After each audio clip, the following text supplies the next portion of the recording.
پھر اس سے بھی قریب تر شام میں جو حالات ہیں، شام میں جو کچھ ہوا ہے، اور اب جو کچھ کے ہو رہا ہے شام میں، اس پہ شام کے علماء نے فتویٰ دے دیا، اور انہوں نے کہا کہ شامیوں کی مدد کرنا یہ قربانی سے زیادہ ضروری ہے، تو شام کے لوگ قربانی نہ کریں، اور اس کی بجائے جو کیمپس میں مسلمان ہیں ان کی کیش روپے سے مدد کریں۔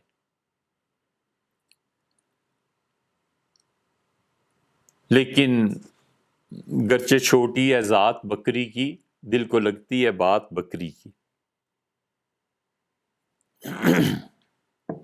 ہمارا اور ان کا کیا مقابلہ ہے؟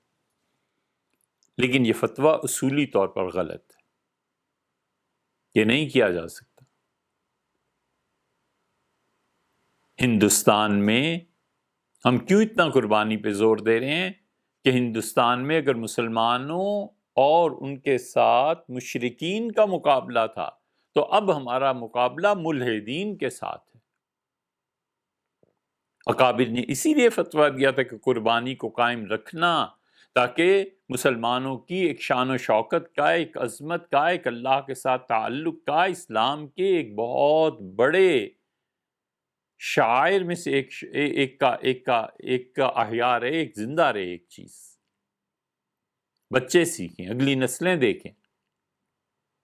اب ہمارا مقابلہ ان ملحدین سے ہے، اب ہمارا مقابلہ ان گمراہوں سے ہے جو کہتے ہیں کہ قربانی نہ کرنا اس سال اور چائنا وائرس کے لوگوں کو دے دینا۔ اب ہمارا مقابلہ ان سے، ہم کہتے ہیں قربانی کرنی ہے۔ شام کے علماء نے جو فتویٰ دیا ہے وہ اصولی طور پہ غلط ہے۔ شام کے علماء نے، انہوں نے مغنی ابن قدامہ رحمۃ اللہ علیہ کا حوالہ دیا ہے، اور مغنی ابن قدامہ ہی ہمارے پاس ہے۔ انہوں نے یہاں تک فتویٰ دیا ہے کہ وَالْأُضْحِيَّةُ أَفْضَلُ مِنَ الصَّدَقَةِ بِقِيمَتِهَا، یہاں سے انہوں نے اس کو شروع کیا ہے۔ امام احمد ابن حنبل رحمۃ اللہ علیہ کے قول کو لیا ہے، اور ربیعہ ابو زناد اور پھر باقی حضرات کے ذکر کو کیا ہے کہ انہوں نے قیمت دے دی اور قربانی نہیں کی۔ لیکن آگے چل کے کاش وہ اس پوری عبارت کو لکھتے، آگے چل کے ان کے اسی فتوے کی تردید اسی جگہ اسی کتاب میں موجود ہے۔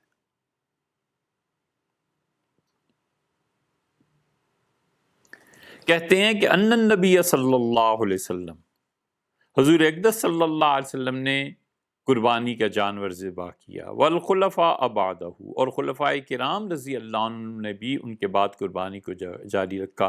وَلَوْ عَلِمُوا أَنَّ الصَّدَقَةَ أَفْضَلُ، اگر وہ لوگ، ان کے علم میں یہ بات ہوتی، یہ مسئلہ جو تم آج بیان کر رہے ہو ان کے علم میں ہوتا کہ قربانی کی بجائے رقم ترکوں کو، یا شام کے مسئلے میں شامیوں کو، یا کشمیر پاکستان میں زلزلے کے معاملے میں زلزلہ زدگان کو دینا افضل ہے، لعدلوا الیہا، تو صحابہ کرام، خلفائے راشدین اور رسول اللہ صلی اللہ علیہ وسلم اپنے زمانے میں ان لوگوں کی مدد کو لگ جاتے، قربانی نہ کرتے۔ وروت عائشہ، اور ہماری دلیل یہ ہے کہ ام المؤمنین سے عائشہ رضی اللہ عنہا فرماتی ہیں کہ ان النبی صلی اللہ علیہ وسلم قال، حضور اقدس صلی اللہ علیہ وسلم نے ارشاد فرمایا کہ ما عمل ابن آدم، آدم علیہ السلام کا کوئی بیٹا، یوم النحر، قربانی کے دن میں کوئی ایسی نیکی کا کام نہیں کر سکتا، احب الی اللہ من اراقۃ دم، جتنا بڑا کام وہ اس دن یہ کرتا ہے کہ جانور کا خون بہاتا ہے۔ جانور کا خون 10، 11 اور 12، 3 دن ذی الحج کے قربانی کے، ان 3 دنوں میں کوئی اتنی بڑی نیکی نہیں کر سکتا جتنی بڑی نیکی وہ کر رہا ہے کہ جانور کا خون بہا رہا۔ حضور اقدس صلی اللہ علیہ وسلم نے کوئی نیکی اس کے مقابلے میں ہے ہی نہیں، اور یہ بھی فرمایا کہ قیامت کے دن بقرونہا واضلافہا، تمہارے یہ جانور لائے جائیں گے اپنی کھالوں کے ساتھ، اپنے کھروں کے ساتھ، اپنے سینگوں کے ساتھ، اور یاد رکھنا جو تم قربانی کرتے ہو، ان الدم، اور خون، لیقع من اللہ عز وجل، اللہ کے نزدیک اتنا قیمتی ہے، اللہ کو اتنی خوشی ہوتی ہے اس سے کہ جب تم اس جانور کا خون گراتے ہو تو قبل اس کے کہ ان یقع علی الارض، وہ اس کا خون زمین پر گرے، اللہ اس سے پہلے ہی اس کو قبول فرما لیتا ہے۔ فَطِيبُوا بِهَا نَفْسًا، لوگو اپنے دل کی خوشی سے قربانی کرو، اللہ اتنا خوش ہوتا ہے ان قربانی کے دنوں میں قربانی کرنے سے۔ ابن ماجہ نے یہ روایت بیان کی، وَلِأَنَّ إِيثَارَ الصَّدَقَةِ عَلَى الْأُضْحِيَّةِ يُفْضِي إِلَىٰ ترک سنت سنہا رسول اللہ صلی اللہ علیہ وسلم، اس لیے جو لوگ قربانی کے دنوں میں صدقے کو ترجیح دیں گے،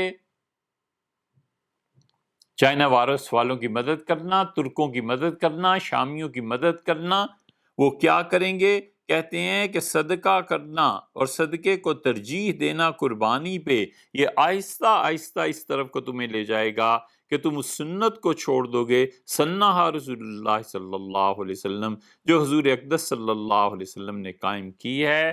اس سنت کو قائم رکھنا، قربانی کرتے رہنا، یہ نہیں ہے کہ اس نام پہ کہ غریبوں کی مدد کرنی ہے تم اس طرف کو جھک جاؤ۔ اس لیے ہم کہتے ہیں جو انسانیت کا بت اس زمانے میں ہے نا، اگر نبوت جاری ہوتی تو اللہ کسی نبی کو بھیجتا کہ اس بت کو توڑے۔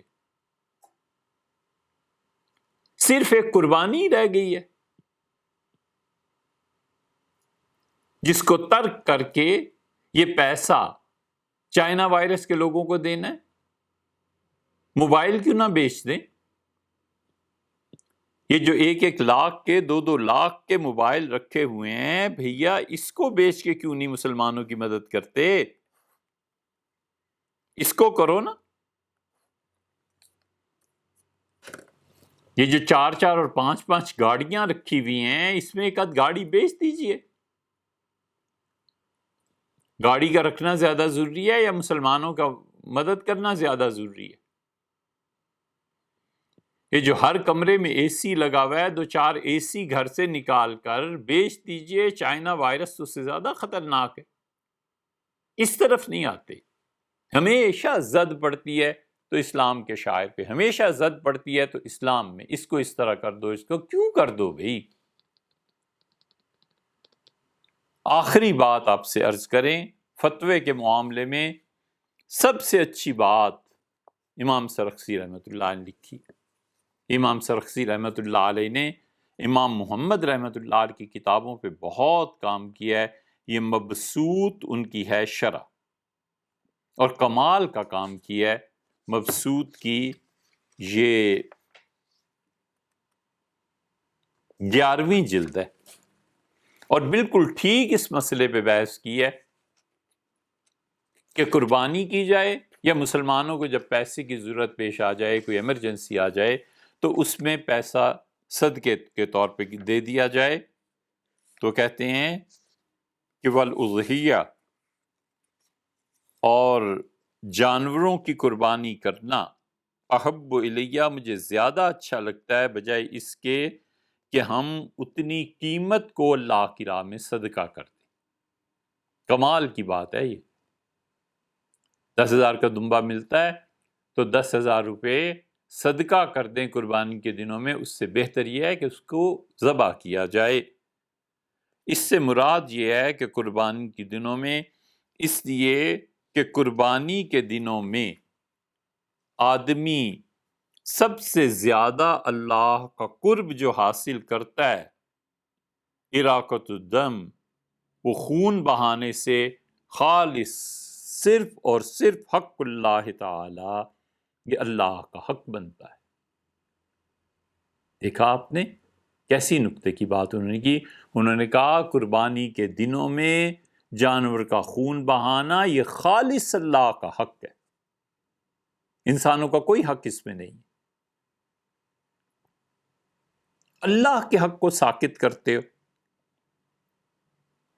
تو اراقت دم جو ہے یعنی خون کا بہانا، انہوں نے فرمایا یہ اللہ کا حق ہے۔ افضل لما فیہ من الجمع بین التقرب باراقت الدم والتصدق، 2 چیزیں جمع ہو گئی ہیں، ایک قربانی کا کرنا، اللہ کا حق ادا کرنا، ایک صدقہ کرنا۔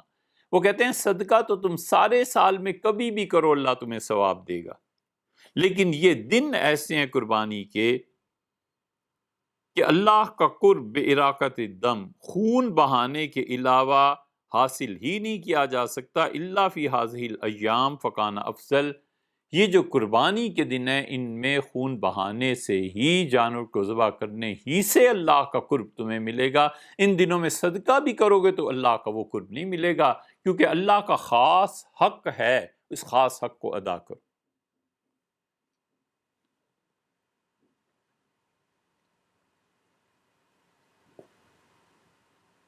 دو چیزیں انہوں نے کی، ان کا صدقہ، یہ باب العضیہ میں، اور سرخسی رحمۃ اللہ علیہ نے اس کو بہت تفصیل سے بیان کیا ہے، اور اس ساری بات کا خلاصہ یہی کہ وہ کہتے ہیں کہ تم اللہ کے لیے، یہ 12ویں جلد ہے، 11ویں جلد اور 12ویں جلد اکٹھی باندھ دی گئی ہیں، یہ 12ویں جلد میں وہ کہتے ہیں۔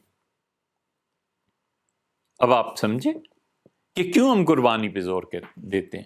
ہم کہتے ہیں حقوق العباد میں سے نہیں ہے۔